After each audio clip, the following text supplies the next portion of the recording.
예, 요 전에 우리가 의미론 계속 얘기했죠. 의미론이 뭐라고요? 예, 그건 내적인, 아까 우리 인간이 갖고 태어난 능력, 뭐, computational ability, 뭐, 선천성 얘기했지만, 의미론은 선천성이 물론 대상을 가리키려 하는 선천성은 존재합니다만, 그래서 아이들 같은 경우 태어나면 손가락으로 가리키지 않습니까? 가리킨다는 건 의미를 배우는 과정이거든요. 토마스 셀러라는 교수를 보면 포인팅이 소위 언어의 학습에 굉장히 중요한 하나의 단계이다 이 얘기를 하거든요. 예, 그건 뭐 크게 틀리는 말은 아니라고 생각합니다. 중요한 부분이기도 하고요.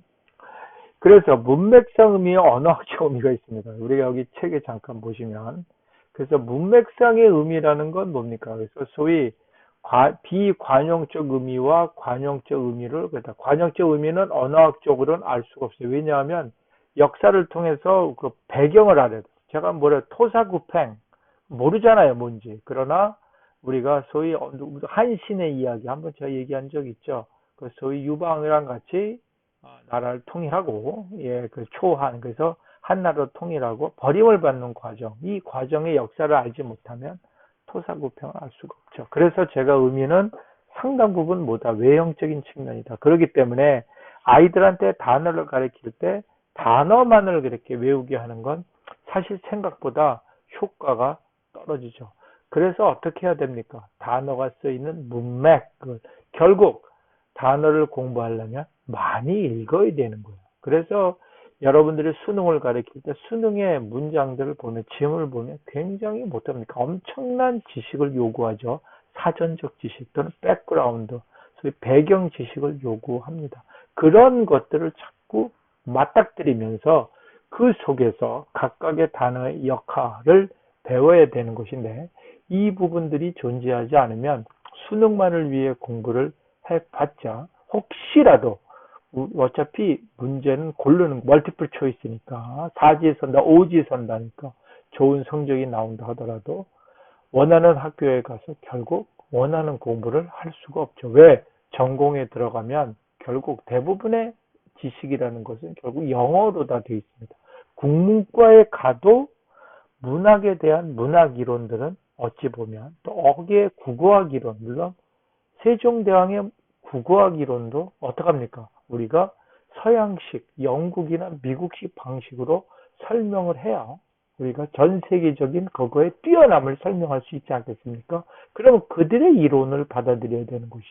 국어학자 몇 사람이 모여서 심지어 국내에서 100명이 모인다 한들 우리끼리 엄청난 사람이라고 아무리 얘기를 해봐야 뭔가를 인정을 받으려면 글로벌로 가야 되지 않습니까? 우리가 반도체 우리끼리 아무리 잘 만든다고 얘기하면 뭐합니까?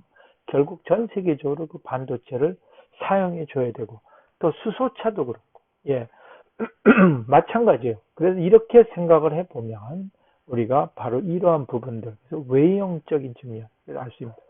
그래서 예를 들어서 굿모닝 좋은 아침을 맞이하면 예를 들어서 아침에 막 비가 꾸질꾸질하고 뭐 꾸물꾸물거리고 춥고 막 그런데 굿모닝 웃기죠. 그런데 사람들은 거기에 야 하늘 봐 이렇게 정색을 하진 않는다는 거죠. How do you do나 Do you have a watch? 그럼 시계 꺼내진 않죠. 몇 시라고 대답을 해주거든요. 뿐만 아니라 때때로 그 사물에 대한 감정, 우리 지금 형태론 같은 경우에 의미 남을 때 샌드위치 기억나십니까? 먹는 샌드위치가 사람 이름, 샌드위치 백작인가요?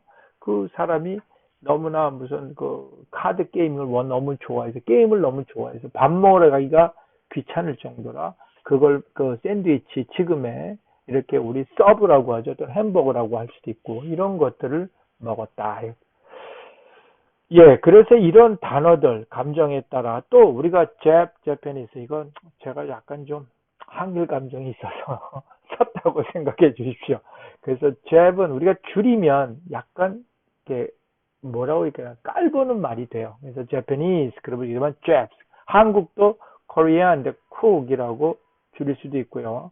또 우리가 단어에 따라 politician, 정치하는 친구들 나쁜 뭐 놈이란 말을 쓰려면 politician을 씁니다. 그러나 statesman 그러면은 지금 말 그대로 아주 뉴트럴 다시 얘기하면 나쁜 감정도 좋은 감정도 아닌 대상을 가리키는 말. 이런 것들은 사실 의미론적으로, 소위 만약에 언어학적으로 우리가 머릿속에 갖고 태어났다라고 하면 설명을 할 수가 없죠. 자, 의미를 이해하는 방식, 그 단어의 의미를 설정할 때 어떻게 하는가? 우리가 의미의 상대성이라는 게 있습니다.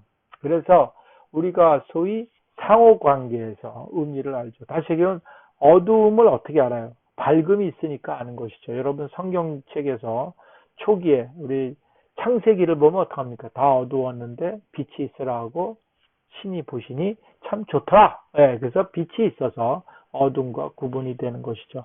이처럼 상반되는 개념.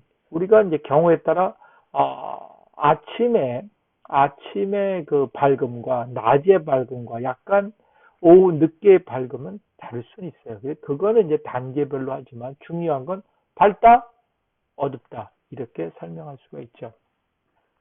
그래서 여기서 the meaning of a word is known by the company it keeps. 그래서 소위 컴퍼니란 말은 서로 뭐예요? 같이 가는 상반대. 그러니까 같이 이제 그 동반하는 것이죠. 여기서 동반하는 알 수가 있다. 이거의 관계를 뭐라고 그럽니까? 이거의 관계를 우리가 상대적 의미다 됩니다.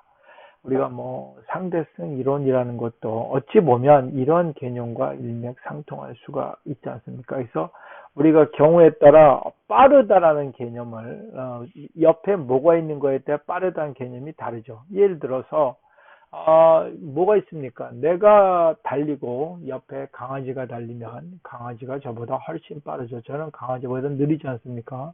그러나 또 소위 옆에 KTX가 간다. 그러면 강아지가 느리다고 할 수 있습니다. 사람보다는 빠르지만 이와 같은 어떤 개념들은 어떻게 수반되는 상황에 따라 빠르다, 느리다가 결정되는 것이죠.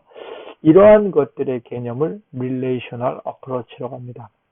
이 개념 중에 대표적 것 중에 하나가 색깔입니다. 색깔은 말 그대로 상대성이 굉장히 중요한 개념이죠. 예. 그래서 이 부분을 우리가 잊고 설명할 수는 없습니다. 색을 정리할 때. 근데 재밌는 게 세계 관계에서도 국가마다 다를 수 있어요. 다시 얘기하면 한국의 경우에는 푸르다란 말로 초록과 그러니까 그린과 블루를 다 가리킵니다. 어떻게 합니까? 푸른 잔디, 푸른 바다. 우리는 생명이냐 이렇게 할 수 그건 아닙니다. 그래서 푸른 신호등. 근데 우리 분명히 초록등 아닙니까? 그런데 영어의 경우는 그린, 블루가 있죠. 그래서 우리나라 같은 경우는 푸르다는 순수 한국어지만 초록은 한자어가 되는 것이죠. 이렇게 우리가 가족 관계에서 언니, 아우, 그 다음에 언니, 아우 그런 경우에 헝가리안의 경우, 그 다음에 잉글리시는 훨씬 더 간단하죠. 말레이 같은 건 쓰더라. 그래서 하나로 다 표시를 해버리는 남녀 할 것 없이 결국 언어의 그 어떤 속에서의 가족 관계조차도 어찌 보면 상대적 개념이 된다. 그러니까 사람이 이런 것들을 그냥 타고났다라고 한다면 왜 이렇게 다양한 모습으로 나타날까? 여기는 그러면 뭐 이 가족 관계가 이쪽 말레이는 뭐 관심이 없나? 뭐 말레이는 여러분 말레이 그쪽 동남아 계통을 보면 생각을 하시고 생각하시면 됩니다. 또 상대성에 있어서는 우리가 동의어라는 게 있습니다.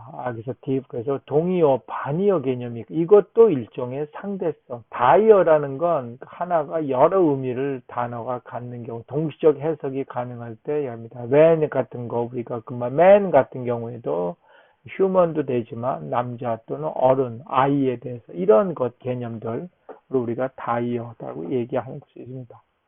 또 관계 속에서 얘기하는 건 동음이요. 아까 소리는 같은데 스펠링은 다른 거죠. 그러니까 눈으로 봐야 알 수 있는 거고 소리는 그것은 전혀 구분이 되지 않는 것입니다. 반의어 아까 얘기한 동의어의 반대말 얘기입니다.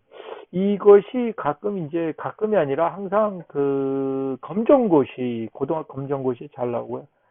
경우에 따라 수능에도 내부의 지문에 나올 수가 있죠. 네, 그래서 이런 관계성, 의미의 반대를 갖고 우리가 지문 전체의 흐름을 보는 거죠. 그래서 앞엔 이 단어를 쓰다가 이쪽 단어 쓰면 의미가 완전히 뒤집히는. 그래서 ABC 중에 여기에 적절한 것, 관계없는 것을 고를 때 5개 중에 이 단어의 차이도 우리가 어느 정도 활용할 수 있는 하나의 근거, 단서가 될 수 있다 됩니다. 하이어라는 건 쉽게 얘기하면 묶어가는 겁니다. 그래서 우리 20곡에 살았습니까? 죽었습니까? 동물입니까? 식물입니까? 그래서 하나 묶어가는 거죠. 그래서 여기서는 우리가 쉽게 하면 클래스 릴레이션입니다. 그래서 여기는 상위겠죠. 하이라키인데 이건 앞에 문장의 하이라키는 좀 다릅니다. 그래서 묶어가는 관계입니다. 아까 애니멀에 있게 되지만 리빙 살아있지만 베지터블하고는 다른 것이죠. 우리나라의 20곡에를 생각하시면 그러니까 뭡니까? 이제 맞춰보세요. 그러면 그렇게 해서 하나하나 맞춰가는 방식입니다. 자, 이렇게 하는 경우에 우리가 이제 단어를 할 때 boy, child, human, animal, living 이런 관계를 볼 수가 있는데요. 여러분들이 이것을 하는 게 이제 어휘 분해입니다. 그러니까 분해라는 게 뭐예요? 이게 분해 기준이죠. 살아 있습니까? 동물입니까? 또 뭐 동물인데 뭐 인간입니까? 뭐 진짜 동물입니까? 짐승 이렇게 하는 게 하나의 나누는 기준들이잖아. 이 기준들을 뭐라고 합니까? 이 기준들을 소위 어휘 분해를 위한 소위 디컴포지션의 과정에 필요한 기준들이다. 이렇게 이야기를 합니다. 그 기준들이 과연 어떻게 활용되는가? 이것에 대해서 우리가 다음 부분에 볼 것이거든요. 그거는 요 다음에서 다시 한번 보도록 하겠습니다.